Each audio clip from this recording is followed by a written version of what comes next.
देखो यहाँ पर भगवान की कथा मिल जाएगी, सत्संग मिल जाएगा, मंदिरों में दर्शन करने के लिए मिल जाएगा, लेकिन हम बैकुंठ में पहुंच गए और वहां कुछ मिलने वाला नहीं है। क्षीणे पुण्य मृत्यु लोकम वसंती, पुण्य क्षीण होने के बाद में फिर भी इसी लोक में आना पड़ेगा। तो फिर जो भगवत रसिक होते हैं ना, वो तो कहते हैं स्वर्ग जाने की इच्छा नहीं है, स्वर्ग जाने की इच्छा नहीं है, स्वर्ग जाने की इच्छा नहीं है, स्वर्ग जाने की इच्छा नहीं है, मुक्ति पाने की इच्छा नहीं है, मुक्ति पाने की इच्छा नहीं है, जिसे स्वयं कोई परमानंद है, जिसे स्वयं कोई परमानंद है, उसे हर घड़ी आनंद ही आनंद है, उसको जीवन में मिला सत्संग है, उसको हर घड़ी आनंद ही आनंद है।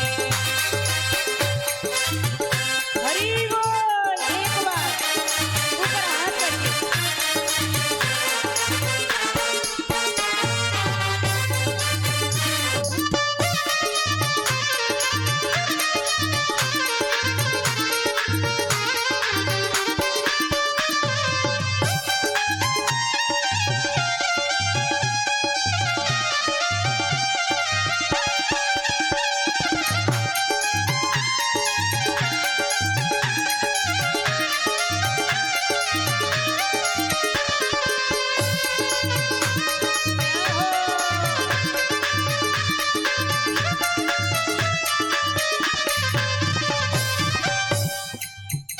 जिसको जीवन में मिला सत्संग है, उसको हर घड़ी आनंद ही आनंद है, जिसको जीवन में मिला सत्संग है, उसको हर घड़ी आनंद ही आनंद है, उसको हर घड़ी आनंद ही आनंद है, उसको हर घड़ी आनंद ही आनंद है, उसको हर घड़ी आनंद ही आनंद है।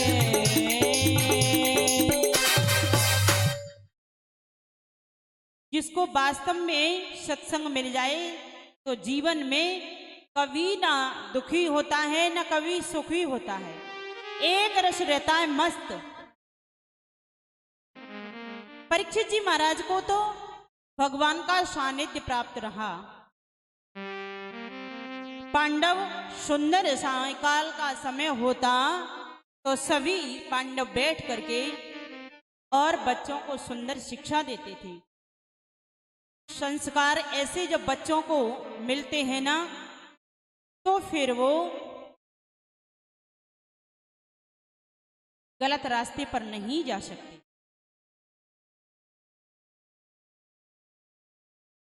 उसके पश्चात व्यास जी महाराज ने कहा है देवर्षि नारद जी से कि अपने भाइयों को साथ लेकर के युधिष्ठिर जी भी हिमाचल की ओर चल पड़े हैं। कोई किसी की तरफ देखता नहीं है, कोई किसी की तरफ नहीं देखता, ऊंचाई का स्पर्श करने के लिए पहाड़ों में जा रहे हैं। पीछे मुड़ के देखते हैं तो लगता है नीचे गए, लेकिन सबसे पहले कौन गिरी है? द्रौपदी जी। पांचों भाई हैं और द्रौपदी भी हैं, तो सबसे पहले द्रौपदी गिरी। उनके बाद में द्रौपदी के गिरने के बाद में नकुल गिरे हैं, सहदेव गिरे। इस प्रकार से भीम और अर्जुन, केवल एक ही बचे हैं युधिष्ठिर जी महाराज, और कोई नहीं। उनके साथ में एक श्वान है, वो गया है। युधिष्ठिर महाराज के साथ में एक श्वान था, वो सशरीर और पहुंच गए। इनका मार्ग में ही सबका शरीर छूट गया है। परीक्षित जी महाराज ने कहा, बोले अब तो मेरे जो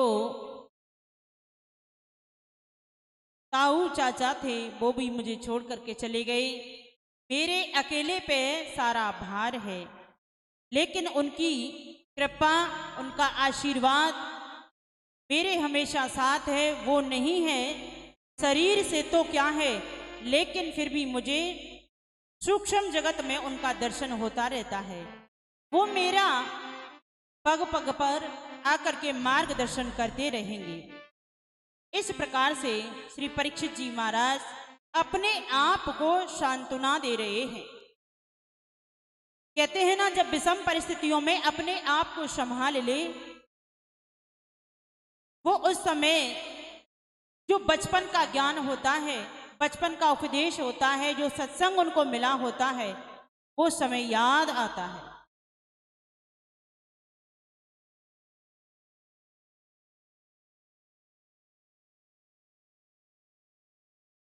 लेकिन परीक्षित जी महाराज भी, इनको भी शाप लगा था। एक बार क्या हुआ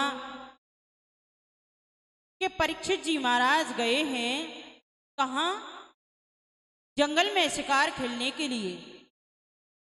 सुदूर जंगल में पहुंच गए और वहां पर ऋषि की कुटिया थी।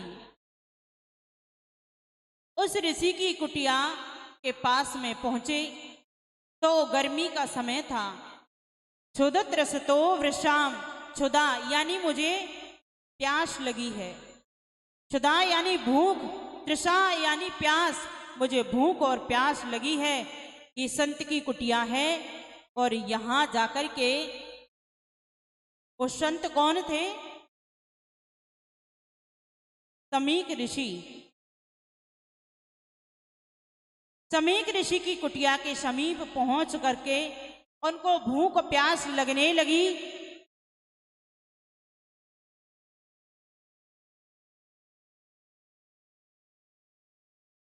राधे राधे। ऐसा मत करो भाइयों,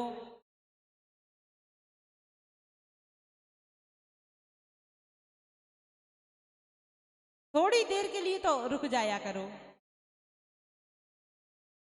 बोलिए दुर्गा मैया की। उसके पश्चात में क्या किया उन्होंने, जो ऋषि बैठे थे, शमीक ऋषि, वो तो समाधिस्थ थे, उनकी अंतर्मुख वृत्ति हो गई थी, उनको बाहरी कोई आभास नहीं था।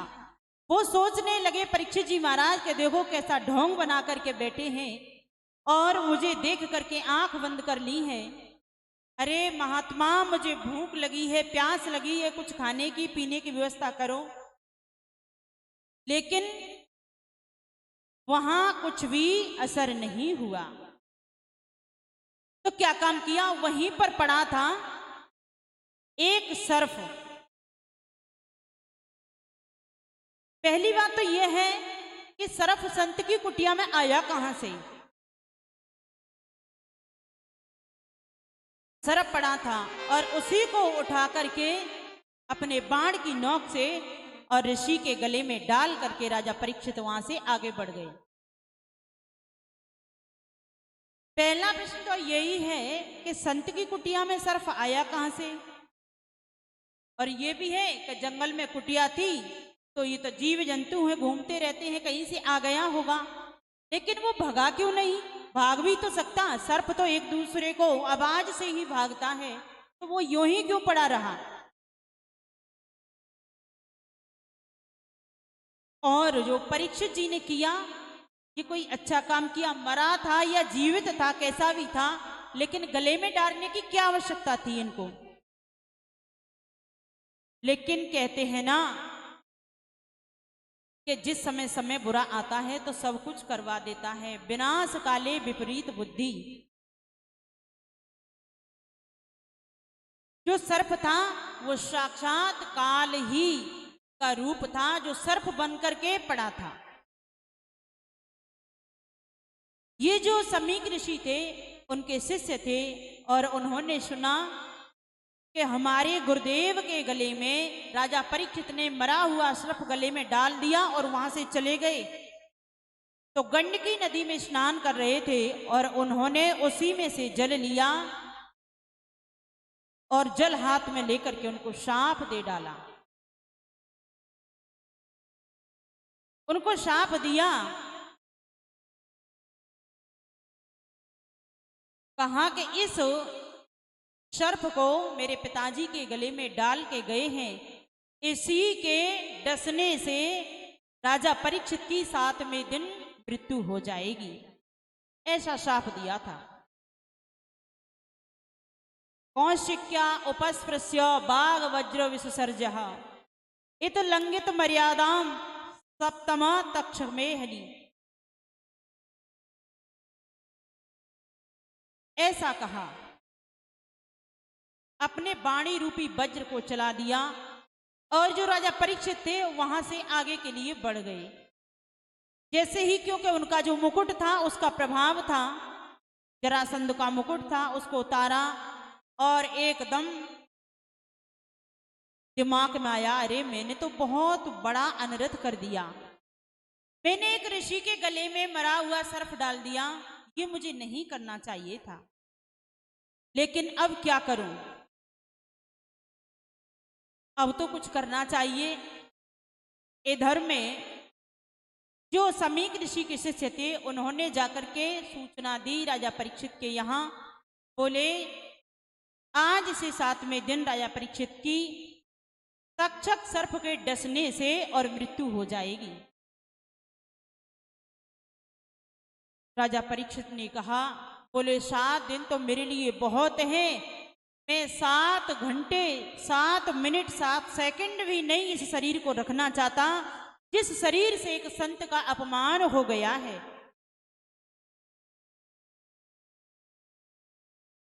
लेकिन प्राण सबको प्रिय होते हैं, कोई नहीं मरने के लिए तैयार होता है।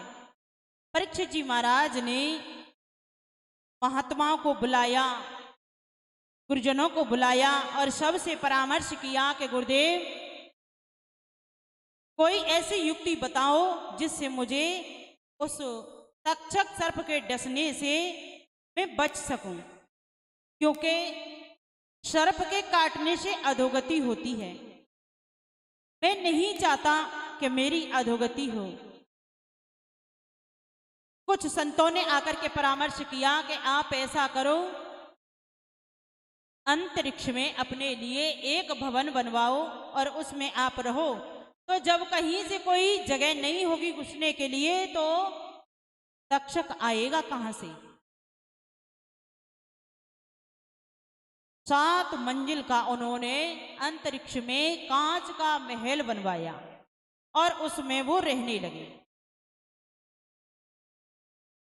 उसमें उन्होंने वास किया, उसी में रहना खाना पीना सब कुछ हुआ। लेकिन जो परीक्षित जी महाराज थे उनके शाप के बारे में सुना था, एक कश्यप नाम के ब्राह्मण थे, उनको पता चल गया कि परीक्षित को शाप मिला है और इनको सर्प के डसने से मृत्यु हो जाएगी। तो जो कश्यप नाम के ब्राह्मण थे वो आ रहे थे उनको बचाने के लिए। इधर में जो परीक्षित जी महाराज थे वो भी चिंतातुर थे, क्या पता क्या होगा। जो तक्षक था वो भी मनुष्य